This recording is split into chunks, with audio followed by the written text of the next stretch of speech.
اور جدید عربی میں تغیر تو میں نے کہا میں اس کی اتنی بحث تو نہیں کر رہا، لیکن اگر آپ یہ کہنے کا دعویٰ کرتے ہیں کہ قرآن میں اس کا ذکر نہیں ہے تو پھر یہ قرآن کے ساتھ بدیاتی ہے. تو صرف اس آیت پر، صرف اس کے لغوی معنوں پر میں نے 4 گھنٹے کا درس دیا. صرف کے معنی کا کہاں سے آیا، اس کا تعلق خمر سے کیا ہے، تخمر آگے کیا معنی ہے. کہتے ہیں حسان متخمر، جس گھوڑے کا شکل سے گردن تک ایک رنگ ہو اور باقی رنگ اور ہو، اسے متخمر کہتے ہیں.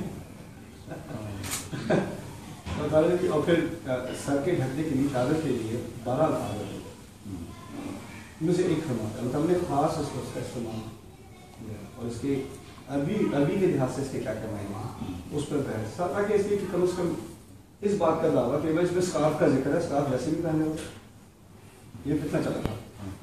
تو اس پہ میں نے بحث کی. تو اس کے بعد ان مسائل پہ سورہ نور پہ بھی جس طرح جب خبر کی آیت ہے، دوسرے جو بات کی آیت ہے، اس میں کچھ بات لغوی ہے اور کچھ بات مسائل سے متعلق ہے، فرض واجب کی بات ہے.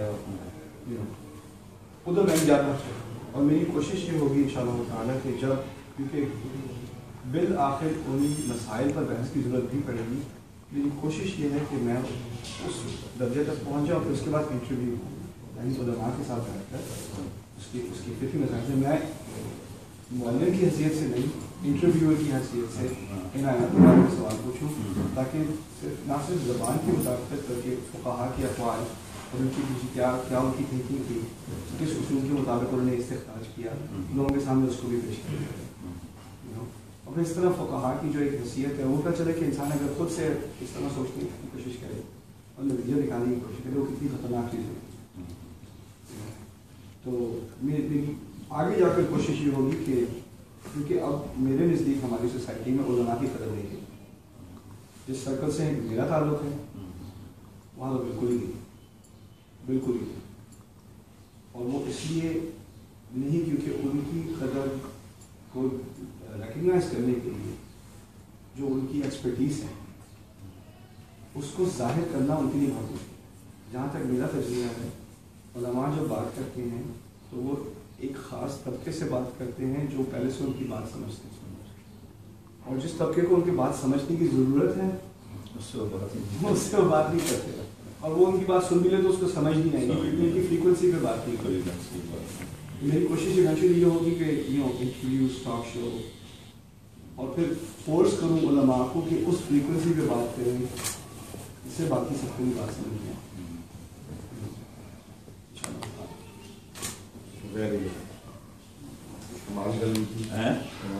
کیسے خوبصورت بات ہے. یہ جو ہے نا من کل فرقۃ منہم، ایک منہم کی یہ ایک بڑا سبب ہے کہ آپ کے یہاں جو علماء آئے ہوئے ہیں وہ دنیا پاکستان سے زیادہ تر آئے ہوئے ہیں، اور یہاں یہ بڑا خوبصورت جو اللہ کی طرف سے پیغام ہے فلولا نفر من کل فرقۃ منہم. جو منہم ہوتا ہے وہ کمزور بھی ہو تو اس کو ایک پہلے سے ایک مقام حاصل ہوتا ہے، ان میں سے ہوتا ہے. تو میں جو امریکہ میں میرا 98 میں آخری سفر ہوا تھا 4 مہینے، 2000 میں 10-12 دن اس بار میں، اور یورپ میں کافی پھرا ہوا. تو یہاں جتنے بھی علماء ہیں یورپ میں وہ سب انڈیا پاکستان سے آئے ہوتے ہیں. ان کی تو ویسے ہی فریکوینسی نہیں ملتی جی، جس ماحول میں تربیت پہ وہ اور ہے، یہاں کا ماحول اور ہے، تو پھر وہ ان میں سے نہیں ہے، اس لیے بھی وہ ویٹ لیس ہو جاتا. اگر وہ ان میں سے ہوں اور پھر وہ بہت پازیٹیو پیش کرے اس کا وزن اپنے آپ پڑتا ہے.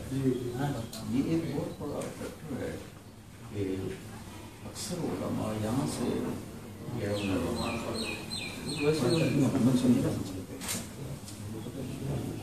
امریکہ کا بچہ یا یورپ کا بچہ جس ماحول میں پڑھا ہوا ہے اس کی سوچ، اس کی تھنکنگ، تو میں چھوٹا سا تمہارا سنا تھا کہ تم انڈیا سے آئے ہو، تمہیں بریانی پسند ہے، تمہارے بچوں کو اس کو کیا پیزا پسند ہے، تمہاری ان کی ترجیحات کا ہی بڑا فرق ہے. تھوڑا سا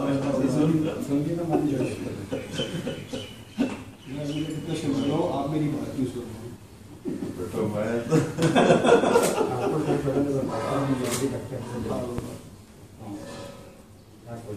میں بیٹا قرآن بہت ماشاء اللہ بہت خوبصورت تعارف ہوا ہے. حق تو اس کا کوئی نہیں ادا کر سکتا، لیکن بہت خوبصورت تعارف ہوا ہے. تو میں وہ تم سے بات نہیں کر رہا تھا، فرد ہاشمی صاحب سے بات بھی ٹریک ہوگی. ہمارے مدارس میں نا فقہ ہی رنگ غالب ہے، وہ ہے بہت زیادہ، تو اس کو لیتے لیتے لیتے لیتے ٹائم گزر جاتا ہے. قرآن کے ساتھ انصاف نہیں ہوتا. مگر اب ایک سال میں جلالین ہم نے پڑھے، جلالین اور قرآن کے الفاظ میں 86 الفاظ کا وقت. جلالین 86 الفاظ قرآن سے زیادہ ہیں. اگر قرآن کے 300 الفاظ ہیں تو جلالین کے 386 الفاظ. وہ ہمارے مدرسوں میں پڑھائی جاتی ہے، اور وہ اس وقت پڑھائی جاتی ہے جب بچے تھک چکے ہوتے ہیں نا. تو یہاں پہ غریب کہانی سنا. میں اوہایو میں تھا، امریکہ کے شہر میں ڈیکن میں. تو وہاں ایک بڑی عمر کے عمر رسیدہ صاحب تھے، کوئی ایک ڈاکٹر ہے وہاں پر. ان کے نانا آئے ہوئے تقریباً 90 سال ان کی عمر تھی. انڈیا میں نہیں سکتے، تو انگریزی انہیں آتی نہیں تھی. وہ پتہ نہیں کس طرح 3 گھنٹے میرے درس میں بیٹھے. درس کے بعد ہم گاڑی میں تھے تو وہ بیٹھے، وہ آگے کسی پہ بیٹھے تھے. فالشيخ بدأ يتحدث إلي بالعربية ولم يفهم الإنجليزية ولكن فهم الآيات التي كنت أستدل بها. فذكر الآيات ثم ذكر تفسير الزمخشري عن ظهر قلب لكل واحدة من الآيات. وأنا متفاجئ خلفه وهو يقول أين من أين خرجت يا شيخ؟ قلنا عالم بيولوجي. قلت أنا أعرف العلماء من البيولوجي لا يتعلمون الزمخشري على الأقل لا يحفظونها، فكيف؟ قال هي الظاهرة الجديدة، كنا في أيامنا نحفظ التفاسير.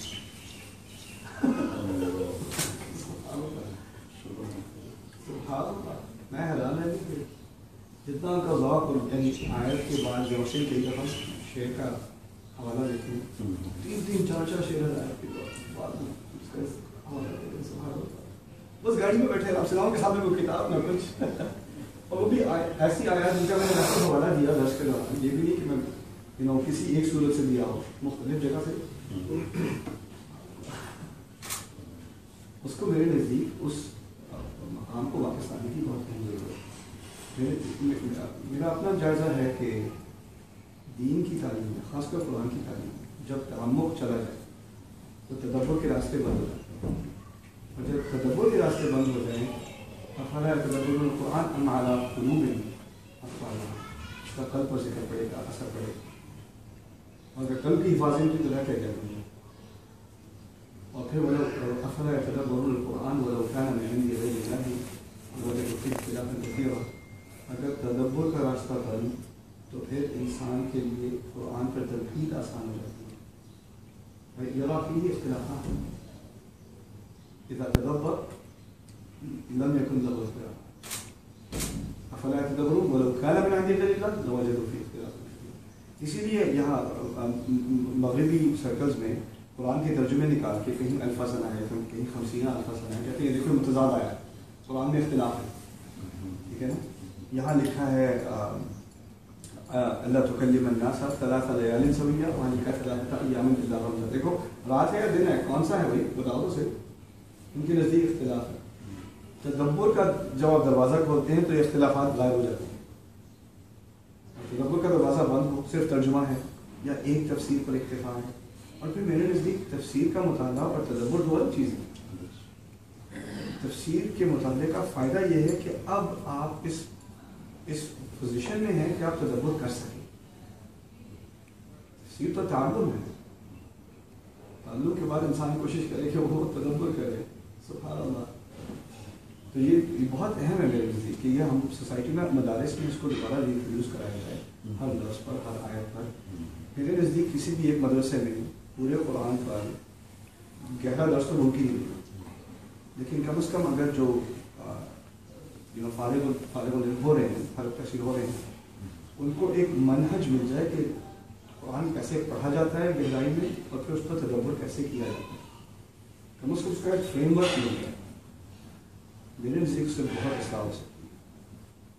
پھر مجھے جو ڈر نظر آتا ہے کہ جیسے پاکستان جیسی سوسائٹی، میں آپ کو باہر کا ویو دیتا ہوں۔ باہر کا ویو کیا مطلب، جس حلقوں میں ہم پلے پڑے ہیں ان میں داڑھی والوں کے خلاف جو باتیں کی جاتی ہیں، مجھے کہنے میں شرم آتی ہے، ٹھیک ہے، اور بات کہی جاتی ہے یہ لوگ بس یہ والا اس کے خلاف فتوے اور اس کے خلاف فتوے، یہ کہتا ہے پانچے اوپر کرو، وہ کہتا ہے پانچے نیچے کرو، یعنی عوام الناس کے نزدیک جتنے بھی لوگ علم میں آگے بڑھتے ہیں بس ان کو فقہی مسائل کی فکر ہوتی ہے اور اپنے اختلافات کے لڑتے جھگڑتے ہیں، ایک امپریشن بن چکا ہے۔ میں کیونکہ بزنس اسکول میں گیا تھا نیو یارک میں، مجھے اس بات کا علم ہے کہ برانڈنگ جو ہوتی ہے کسی کے انسان میں، کوئی جیسے آپ کہیں کسی سے ایپل، اس کے دماغ میں فوراً امیج آ جاتا ہے کہ اس کی ان لوگوں کے فون بڑے زبردست ہوتے ہیں، ان لوگوں کے لیپ ٹاپ بڑے زبردست ہوتے ہیں، فوراً ایک کچھ خیالات تاثرات آپ کے دماغ میں آئیں گے، اس کا لوگو بھی آپ دیکھیں گے تو آپ کے دماغ میں تاثرات آئیں گے، اسے کہتے ہیں برانڈنگ۔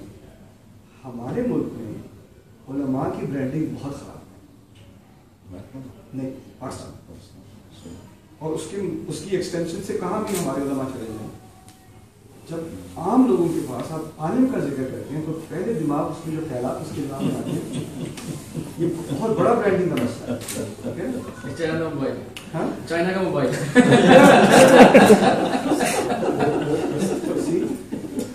اور یہ اس کو بدلنے کا واحد طریقہ کیا ہے؟ میرے نزدیک اللہ تعالی عالم ترکیز اعلیٰ کتابی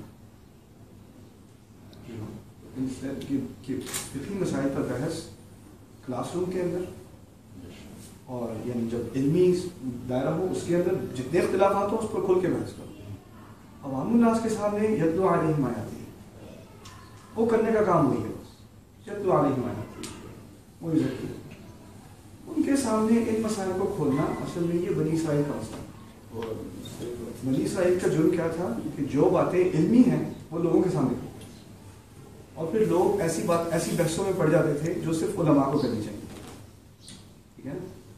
لیکن اگر آپ لوگوں میں ہر خطبے میں، ہر بیان میں لوگوں کو آپ قرآن کی طرف دعوت دے رہے ہیں، کسی صورت کی خوبصورتی کے بارے میں درس ہے، کسی نبی کے کلام کے بارے میں، موسیٰ علیہ السلام کے خطاب کے بارے میں درس ہے، لوگوں میں کیا بحث پھیلے گی دین کے بارے میں؟ اللہ تعالیٰ کے کلام پر بحث کرے گی، لیکن اگر بحث ساری ہو رہی ہے مسائل پر، میاں محمد بخشا کا شعر ہے پنجابی میں، جی میاں محمد بخشا پنجابی تھوڑی بہت، ان کا ایک میاں محمد بخشا کا شعر ہے اس پہ کہ خاصاں دی گل آما آگے کرنی نہیں ہو چنگی، میٹھی کھیر پکا محمد کتے اگے تک۔